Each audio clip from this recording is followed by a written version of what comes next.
everyone, my name's Chloe, I'm 22 years old and I'm from the south of England. I wanted to come on here today and have a chat with you guys about my au pair experience with aupair.com.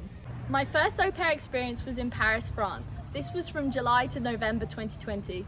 I'm sure we all remember during this time it was very difficult for all of us with COVID-19, so there were many restrictions, especially in the UK. However, I was very lucky that I found a short time where I was able to fly from the UK to France.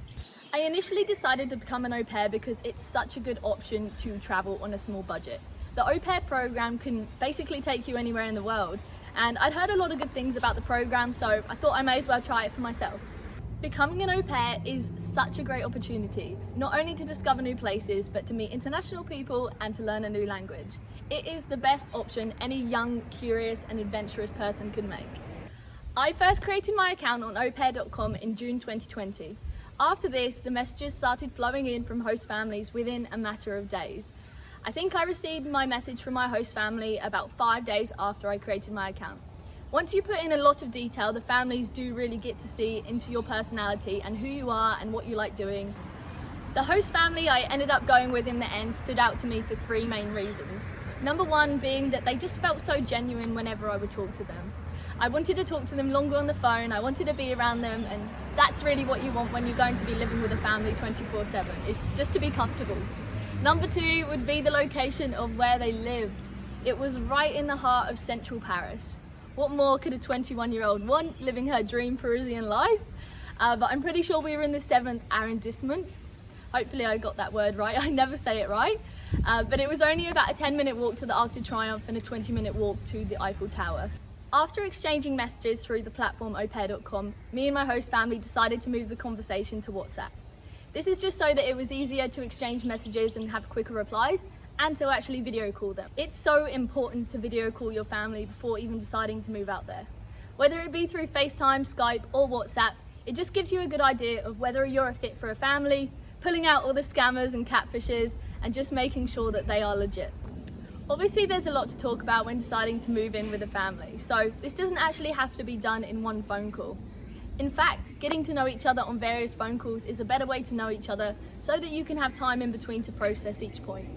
On these FaceTime calls, you should talk about contract hours, pocket money, what the living arrangements will be like, and every other small detail that could possibly go wrong.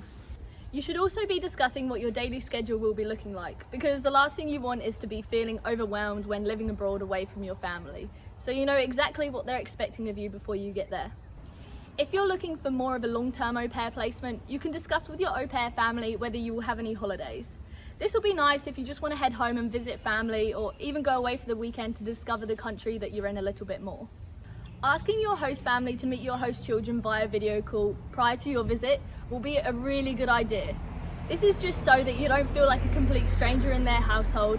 As I'm sure many of you know, children do need a lot of certainty. I did this with my host child and it actually made a huge difference. When first meeting her, she did not speak a single word of English, but she actually spoke Taiwanese and French. So when actually going to teach her English, it made her so much more comfortable to listen and try to communicate with me.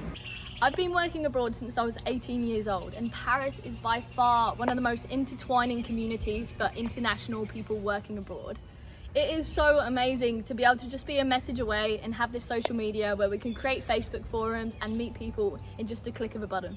I found most of my friends in Paris either on Bumble or au pair Facebook forums. I actually met some really great friends and I still keep in touch with them to this day.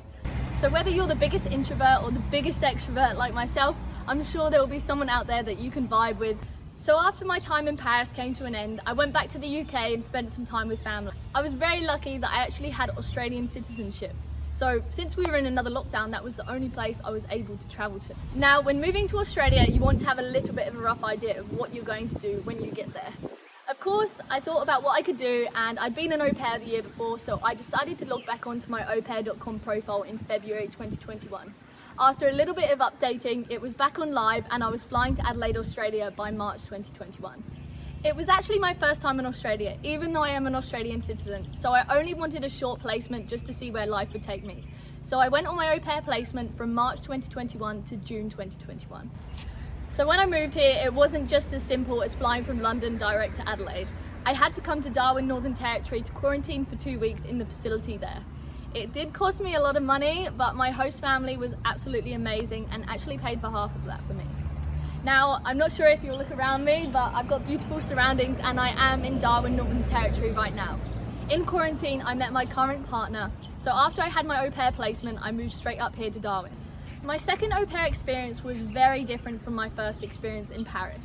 Obviously, Paris is a huge international city, so it's very easy to meet people all around the world. Where I was, it was a small beach town in Adelaide, so it was more of a place to live, not so much to travel to, even though the beaches were absolutely stunning, some of the best in the world at Port Bolunga. For example, in Paris, almost every other day we would go to sleepovers, we would go to parties, museums, brunch. There was a never-ending list of things to do. On the other hand, in Adelaide, Australia, of course you could swim, you could surf. I was there in winter, so it was a little bit cold, but you get the point. I did actually end up meeting some friends on Bumble, but they were unfortunately about a 45-minute drive away. I was out of the city and they lived in the central area of Adelaide. In France, I was taking care of a 4-year-old child. However, in Adelaide, Australia, I was taking care of a 14-year-old child with a single dad. I know that a lot of au pairs wouldn't even consider working for a single parent family, let alone a single dad family. Maybe you're worried that it will be a bit too boring or a bit too exhausting with all the work on your hands. If you are feeling this way, I wouldn't completely push the idea out. Just have a chat to the parents and talk to them about your doubts, and maybe they can give you a little bit of reassurance. But I completely understand that there are some au pairs that just don't feel comfortable with the idea of living and working with a single dad, which is completely okay. And that's why on aupair.com you can filter your search and exclude them. Nevertheless, I would like to specify that my experience with the single au pair dad was completely positive.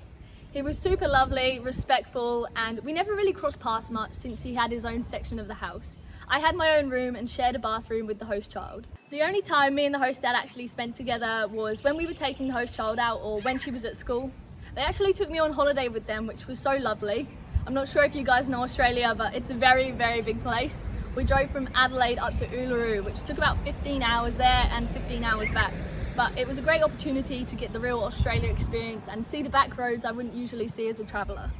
I understand that this option is not for everyone. However, in my opinion, au pairing, you should not have any kind of prejudice at all. I mean, you are going to be living with people from all across the world, learning new cultures and new ways of life. So you just have to go in it being open-minded, do your research, talk to lots of different families, and in the end, you've just got to trust your gut. But at the same time, you should never be naive. Always have a plan B. If there is any problem that you run into, make sure that you have emergency money so you can just pack your bags and go. Looking back on my au pair experience in Australia, I actually had a really great deal. I was hardly working. I was working maybe an hour tops in the morning and 3 hours tops in the afternoon, so I had a lot of time on my hands. This gave me a really good opportunity to reflect on my thoughts, get on with my own travel blog, and just do all the things on my to-do list that had been on there for forever. My mum was actually born in Adelaide, Australia, so it actually gave me a really good chance to connect with my roots there. I had distant family in Adelaide, which I'd never even met before, so every other weekend I'd head down to family parties and get to know them a bit better. I've heard a fair few stories about being an au pair, and I know that you can get taken advantage of. So it's really important to stand your ground as an au pair. At the end of the day, you are finding your own jobs and you are responsible for yourself. And the world can be a scary place, so you have got to stand your boundaries. And also, working with a teenage child is definitely not for everyone. For me, it definitely had its ups and downs, but just like any age group, they do have their issues. But it's really important to sit down properly and reflect on what you want out of your whole au pair experience. So that's it for today's video. Please let me know down below in the comments if there's any specific topic you'd like me to go into detail with regarding the au pair program or my personal experience. I hope you guys enjoyed it. See ya!